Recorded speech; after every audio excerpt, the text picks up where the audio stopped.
മാധ്യമം editorial 2020 December 16 ബുധൻ. ഉപരോധ ആയുധവുമായി അമേരിക്ക വീണ്ടും. സ്ഥാനനഷ്ടം ഉറപ്പായി കഴിഞ്ഞിരിക്കെ പോകുന്ന പോക്കിൽ പരമാവധി ദ്രോഹം വരുത്തിവെക്കാനുള്ള ശ്രമത്തിലാണ് അമേരിക്കൻ പ്രസിഡന്റ് ഡൊണാൾഡ് ട്രംപ്. അധികാര കൈമാറ്റത്തിന് ആഴ്ചകൾ മാത്രം ശേഷിക്കെ അദ്ദേഹത്തിൻ്റെ നീക്കങ്ങളും നിലപാടുകളും അന്താരാഷ്ട്ര തലത്തിൽ തന്നെ അസ്വസ്ഥതകൾ വിതയ്ക്കുന്നതാണ്. അതിൻ്റെ ഒടുവിലെ ഉദാഹരണമാണ് നാറ്റോ സഖ്യകക്ഷിയായ തുർക്കിയുടെ മേൽ ഉപരോധമേർപ്പെടുത്താനുള്ള നീക്കവും ഇന്ത്യയടക്കമുള്ള ഇതര രാജ്യങ്ങളുടെ നേർക്കുള്ള കണ്ണുരുട്ടലും. റഷ്യൻ നിർമ്മിത S-400 ട്രയംസ് മിസൈൽ വേധ ആയുധ സാമഗ്രികൾ വാങ്ങാനുള്ള തുർക്കിയുടെ നീക്കമാണ് ട്രംപിൻ്റെ പുതിയ ശിക്ഷാവിധിക്കു കാരണം. സിറിയൻ പ്രതിസന്ധി, അർമീനിയ അസർബൈജാൻ സംഘർഷം, പശ്ചിമേഷ്യ തുടങ്ങി വിവിധ വിഷയങ്ങളിൽ തുർക്കി നടത്തുന്ന ഇടപെടൽ നേരത്തെ തന്നെ വാഷിംഗ്ടണിനെ ചൊടിപ്പിച്ചിട്ടുള്ളതാണ്. അതിനൊടുവിലാണ് ഇപ്പോൾ റഷ്യൻ ആയുധ ഇടപാടിൻ്റെ പേരിൽ ഉപരോധം പ്രഖ്യാപിച്ചിരിക്കുന്നത്.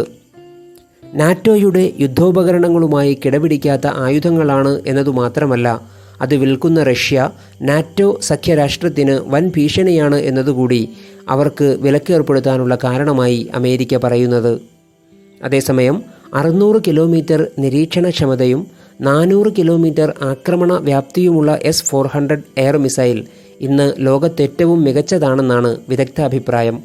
അതുകൊണ്ടുതന്നെ 2 വർഷം മുമ്പ് റഷ്യ പുതിയ ആയുധത്തെക്കുറിച്ച് വിളംബരം ചെയ്തപ്പോൾ തന്നെ ചൈന, ഇന്ത്യ, തുർക്കി, സൗദി അറേബ്യ, ഖത്തർ എന്നീ രാജ്യങ്ങൾ ഇത് വാങ്ങാൻ താൽപ്പര്യം പ്രകടിപ്പിച്ചു.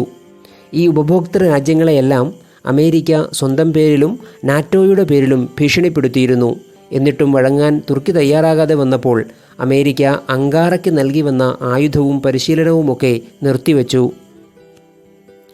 തുർക്കിയുടെ സൈനികാവശ്യത്തിന് നാറ്റോയുടെ പക്കൽ തന്നെ ആവശ്യമായ ആയുധസന്നാഹമുണ്ടായിരിക്കെ അതിനു നേരെ കണ്ണടച്ച് റഷ്യൻ ആയുധം വാങ്ങരുതെന്ന വിലക്ക് അവഗണിച്ചതാണ് ഉപരോധത്തിനു കാരണമായി American state secretary Mike Pompeo എടുത്തു പറഞ്ഞത്.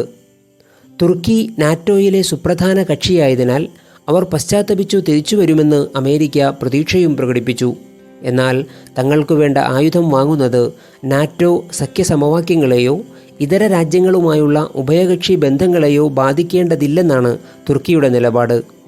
നേരത്തെ ട്രംപ് തന്നെ തുർക്കി റഷ്യൻ ഇടപാട് വകവച്ചു തന്നിരുന്നതാണെന്ന് പ്രതിരോധ മന്ത്രാലയം വിശദീകരണക്കുറിപ്പിൽ പറഞ്ഞു. തുർക്കി സേനയുടെ വിഭവ സംഭരണ ഏജൻസിയായ പ്രസിഡൻസി ഓഫ് ഡിഫൻസ് ഇൻഡസ്ട്രീസ്, അതിൻ്റെ തലവൻ ഇസ്മായിൽ ദെമിർ, മറ്റ് 3 സീനിയർ ഉദ്യോഗസ്ഥർ എന്നിവർക്കെതിരെയാണ് ഇപ്പോൾ ഉപരോധം ഏർപ്പെടുത്തിയിരിക്കുന്നത്. അമേരിക്കൻ പരിധിയിലുള്ള ഈ 4 ഉദ്യോഗസ്ഥരുടെയും വസ്തുവകകൾ മരവിപ്പിക്കുകയും അവരുടെ US പ്രവേശനം വിലക്കുകയും ചെയ്തിട്ടുണ്ട്. ഏജൻസിയുടെ ഏതാണ്ട് എല്ലാ കയറ്റുമതി ലൈസൻസുകളും വായ്പാ കരാറുകളും റദ്ദാക്കും.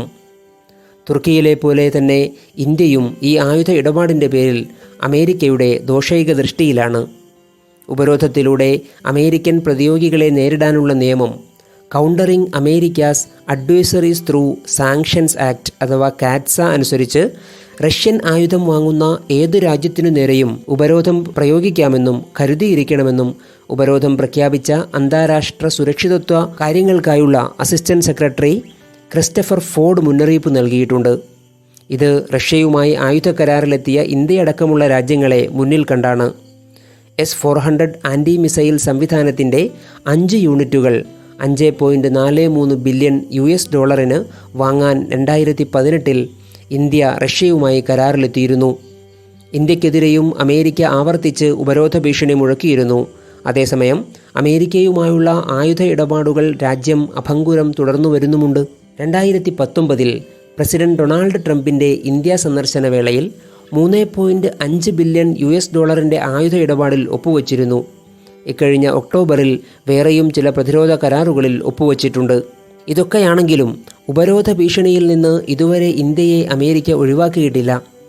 പ്രസിഡന്റ് സ്ഥാനത്ത് ട്രംപ് മാറി ജോ ബൈഡൻ വന്നാലും കാറ്റ്സ ഭീഷണി അമേരിക്ക ഒഴിവാക്കില്ലെന്നാണ് വിദഗ്ധ നിരീക്ഷണം.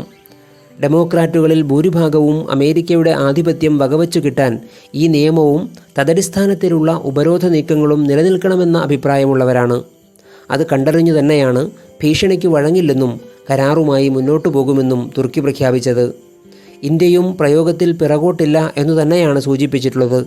എന്നാൽ മോദിയുടെ അടുത്ത കൂട്ടുകാരൻ ട്രംപ് മാറി ഹിന്ദുത്വ രാഷ്ട്രീയത്തോട് അത്രയൊന്നും അനുഭാവമില്ലാത്ത അമേരിക്കൻ ഛത്രാധിപത്യത്തിൽ വിട്ടുവീഴ്ചയില്ലാത്ത പുതിയ പ്രസിഡന്റിൻ്റെ കീഴിൽ നിലപാട് മാറുമോ എന്ന് കണ്ടറിയണം.